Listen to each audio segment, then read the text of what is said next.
बिस्मिल्लाहिर्रहमानिर्रहीम। अस्सलाम वालेकुम। Welcome to easy cooking with Naureen. आज मैं आपके साथ रमज़ान स्पेशल रेसिपी में क्रिस्पी क्रंची पकौड़े बनाने की एक ऐसी न्यू और नेक्स्ट लेवल की रेसिपी को शेयर करूंगी जिसे आज से पहले आपने अपने घर में कभी भी नहीं बनाया होगा।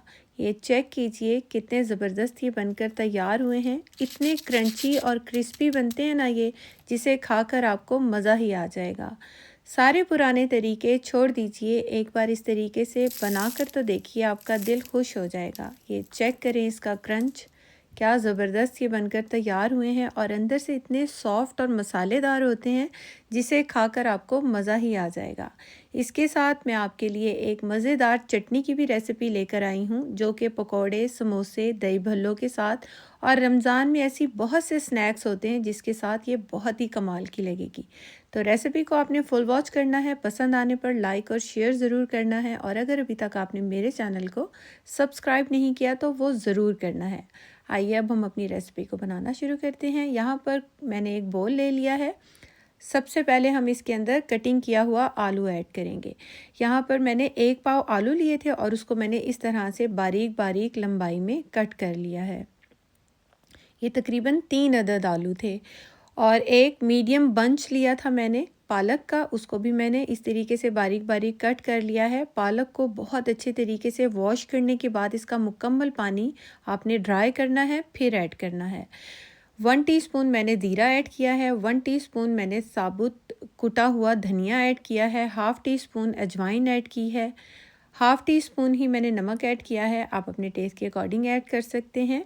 1 से 2 पिंच बेकिंग सोडा मैंने डाला है यहाँ पर, और 1 टीस्पून कुटी हुई लाल मिर्च ऐड की है। 1 टीस्पून ही आमचूर पाउडर ऐड किया है, इसकी जगह आप अनारदाना भी ऐड कर सकते हैं। 1/4 टीस्पून काला नमक ऐड किया है, 1 टीस्पून चाट मसाला ऐड किया है, और यहाँ पर मैंने ऐड कर दिया है एक मीडियम साइज़ का प्याज लिया था और उसको मैंने बारीक बारीक लंबाई में कट करके ऐड किया है। 2 टेबलस्पून बारीक कटा हुआ पुदीना ऐड कर देंगे, और 2 से 3 टेबलस्पून बारीक कटा हुआ हरा धनिया ऐड कर देंगे। 1 अदद मैंने बारीक कटी हुई हरी मिर्च को ऐड कर दिया है। अब यहाँ पर हम भुना कुटा ज़ीरा ऐड करेंगे 1 टीस्पून, और अब मैं यहाँ पर बेसन ऐड कर रही हूँ। इसको आपने ध्यान से देखना है कि मैं बेसन कितना और किस तरीके से ऐड करने के बाद इसको मिक्स करूँगी।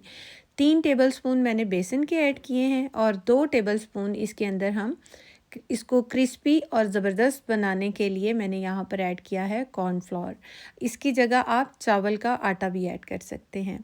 अब हम इसके अंदर थोड़ा सा पानी ऐड करेंगे, क्योंकि पालक और आलू दोनों चीज़ें पानी को रिलीज़ करते हैं नमक डालने के बाद। तो पानी हमने थोड़ा थोड़ा करके ऐड करना है, जितनी इस मिक्सचर की रिक्वायरमेंट होगी। यहाँ पर मैं हल्दी पाउडर डालना भूल गई थी, तो मैंने यहाँ पर 1/4 टीस्पून हल्दी पाउडर का ऐड कर लिया है। अब हम इसको फिर से मिक्स करते हैं।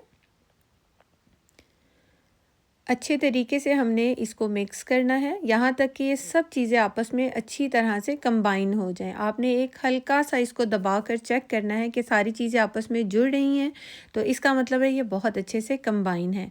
इसके अंदर ज़्यादा बेसन नहीं डालना, सिर्फ बेसन की एक हल्की सी कोटिंग आनी चाहिए इन सब चीज़ों के ऊपर, और हर चीज़ एक दूसरे से कंबाइन हो जाए। तो यहाँ पर हमारा पकौड़ों का मिक्सचर ऑलमोस्ट रेडी है। बाकी काम हम बाद में करेंगे। इसको अभी हम थोड़ी देर के लिए ढक कर रख देंगे। यहाँ पर मैं इसको 10 मिनट के लिए ढक कर रख दूँगी। अब जब तक हम यहाँ पर चटनी तैयार करते हैं, जिसके लिए कोई भी एक ब्लेंडर जग ले लीजिए। मैं हैंड ब्लेंडर से करूँगी, इसलिए मैंने दूसरा जग लिया है। यहाँ पर मैंने डाला है हरा धनिया, तकरीबन 2 से 3 टेबलस्पून के करीब है, और हाफ़ बंच यहाँ पर मैंने पुदीना लिया है। इसमें पुदीना ज़्यादा जाता है, हरा धनिया थोड़ा सा कम जाता है। और पुदीने के मैंने पत्तों को अच्छी तरह से वॉश करने के बाद ऐड कर लिया है। 3 अदद मैंने हरी मिर्चें ली हैं, इसको भी हम इस तरीके से तोड़कर डाल देंगे।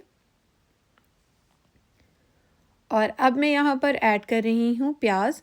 छोटे से साइज़ का एक प्याज था, जिसको मैंने हाफ़ कटिंग में करके ऐड कर दिया है। 3 लहसुन के जवे ऐड किए हैं, बड़े साइज़ के हैं तो 3 ऐड किए हैं। 1 अदद मैंने टमाटर लिया था, उसको भी मैंने इस तरह से कटिंग कर लिया है, इसे ऐड कर देंगे। 1 टीस्पून इसके अंदर डालेंगे कुटी हुई लाल मिर्च। हाफ़ टी स्पून नमक का ऐड कर देंगे। आप अपने टेस्ट के अकॉर्डिंग नमक और मिर्च को ऐड कर सकते हैं। यहाँ पर 1/4 टीस्पून मैंने काला नमक ऐड किया है। अब यहाँ पर हम ऐड कर देंगे ये इमली का पल्प, जो कि सीडलेस है, और इसको मैंने तकरीबन 1/4 कप पानी में इमली को डालकर, 1 टेबलस्पून इमली थी और इसको 1/4 कप पानी में डालकर मैंने 1 मिनट के लिए माइक्रोवेव में रखा है अच्छी तरह से। ये जब इसका पल्प बन गया तो मैंने ऐड किया है। 1 टीस्पून मैंने ज़ीरा ऐड किया है। अब इन सब चीज़ों को अच्छे तरीके से हमने ब्लेंड कर लेना है। ये चेक कीजिए कितनी ज़बरदस्त ये चटनी बनकर तैयार हुई है। इस चटनी को आप समोसों के साथ, पकौड़ों के साथ, दही भल्लों के साथ और बहुत से ऐसे स्नैक्स हैं आप इसके साथ जिसे सर्व कर सकते हैं, जिसे खाकर मज़ा ही आ जाता है। ये चेक करें कितनी ज़बरदस्त ये बनकर तैयार हुई है। और इस चटनी को बनाकर आप पूरे 1 वीक तक रख सकते हैं। ना जायका ख़राब होगा और ना ही कलर ख़राब होगा। ये चेक कीजिए ज़बरदस्त सी हमारी चटनी बनकर तैयार हो गई है। अगर आप मेरी रेसिपी को देखते हुए यहाँ तक पहुँच चुके हैं तो यकीनन आपको मेरी रेसिपीज़ पसंद आ रही होंगी।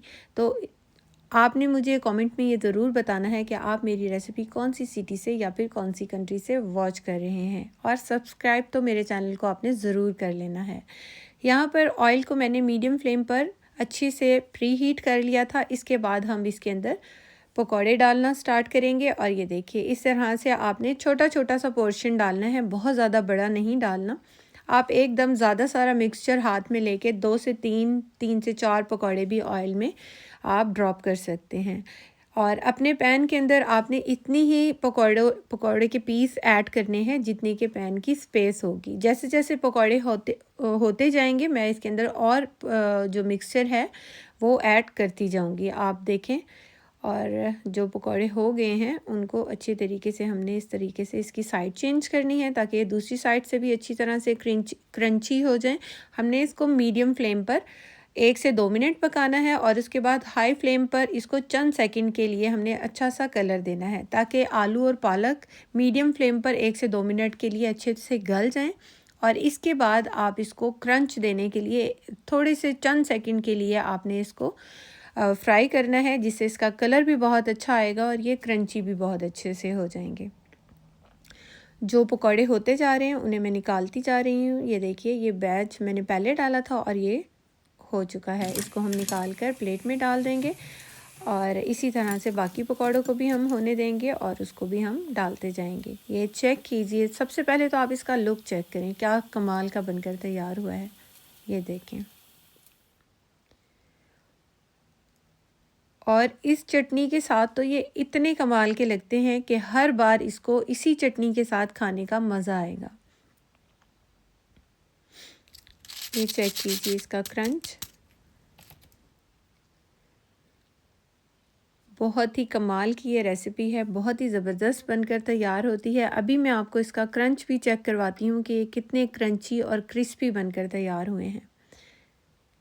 एक रेसिपी को बनाने के लिए हमें बहुत ज़्यादा मेहनत करना पड़ती है और हम अपना नॉलेज, हम अपनी रेसिपीज़ आपके साथ शेयर करते हैं। तो एक लाइक, शेयर और हमारे चैनल को सब्सक्राइब करना तो ज़रूर बनता है।